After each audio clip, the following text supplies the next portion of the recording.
नमस्कार दोस्तों, आपका स्वागत है आदिनाथ चैनल पे। आज हम बात करने वाले हैं पितृपक्ष अमावस्या के बारे में। ये कितनी महत्वपूर्ण है और हमारे शास्त्रों में पितृपक्ष अमावस्या के बारे में क्या लिखा गया है कि सर्वपितृ अमावस्या भी कही जाती है।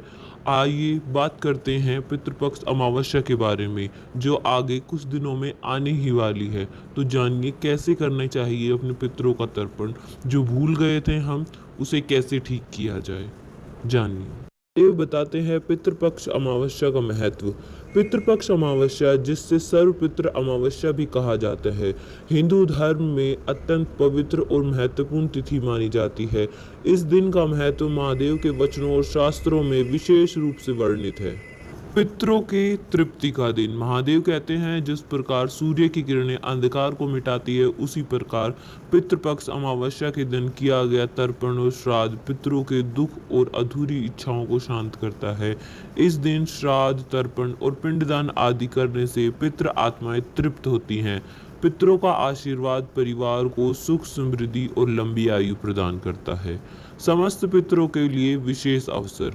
महादेव का उपदेश है, अगर किसी को पूरे पितृपक्ष में श्राद्ध करने का अवसर ना मिला हो तो अमावस्या के दिन किया गया तर्पण समस्त पितरों तक पहुंच जाता है।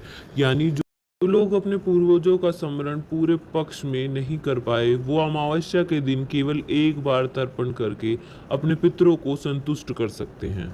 आत्मा की मुक्ति और वंश रक्षा। महादेव कहते हैं, पितरों का जल अर्पण करना ही आत्मा की सबसे बड़ी शांति का साधन है।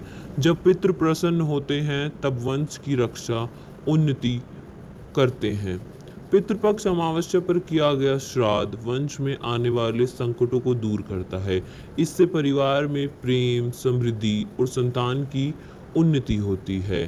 कर्म और कर्तव्य का संदेश। महादेव ने पितृपक्ष अमावस्या को केवल अनुष्ठान का ही नहीं बल्कि कर्तव्य का भी पर्व बताया है।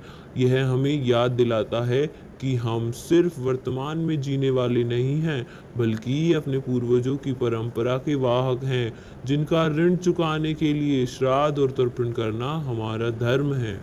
इसलिए महादेव कहते हैं, जो अपने पितरों का सम्मान करता है, देवता स्वयं उस पर कृपा करते हैं।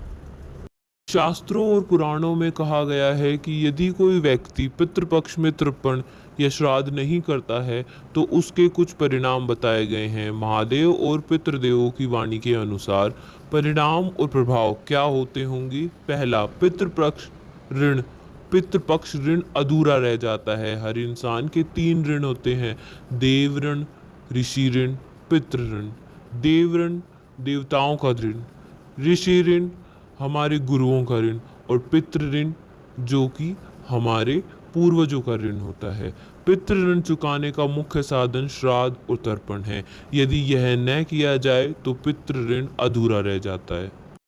दूसरा, वंश में बाधाएं आती है। मान्यता है कि पितरों की असंतुष्टि से परिवार में संतान सुख की कमी, विवाह में विलंब और वंश वृद्धि में रुकावट हो सकती है। तीसरा, जीवन में आर्थिक सामाजिक अड़चने। पितरों का आशीर्वाद सुख समृद्धि देता है। अगर वे तृप्त ना हो तो व्यक्ति को बिना कारण आर्थिक कठिनाई, नौकरी, व्यवसाय में बाधा और मानसिक अशांति मिल सकती है। आत्माओं को शांति नहीं मिलती है। पितरों की आत्माएं तर्पण और जल की अपेक्षा करती है।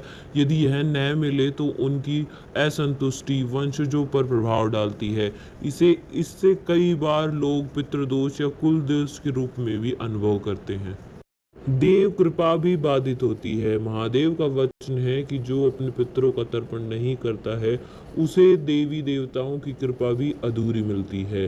अर्थात देव उपासना का भी पूरा फल तभी मिलता है जब पितरों को प्रसन्न किया गया हो। शास्त्रों का संदेश यह है कि यदि किसी कारणवश पूरा पितृपक्ष तर्पण श्राद्ध संभव न हो तो सर्वपितृ अमावस्या के दिन केवल जल, तिल और कुश यानी कि दूब, घास का टुकड़ा लेकर किया गया साधारण तर्पण भी पितरों को संतुष्ट कर सकता है। दोस्तों, अब आपने जान लिया होगा कि सर्वपितृ अमावस्या का कितना महत्व है। आने वाली सर्वपितृ अमावस्या पर अपने पूर्वजों का तर्पण कर, श्राद्ध कर, उनका आशीर्वाद प्राप्त करें और अपने जीवन को सुख में बनाइए। महादेव भी यही संदेश देते हैं कि सर्वपितृ अमावस्या पर तर्पण कीजिए और अपने पितरों को संतुष्ट कीजिए। हर हर महादेव दोस्तों, अगर आपको वीडियो पसंद आई हो तो लाइक, शेयर और कमेंट ज़रूर कीजिएगा।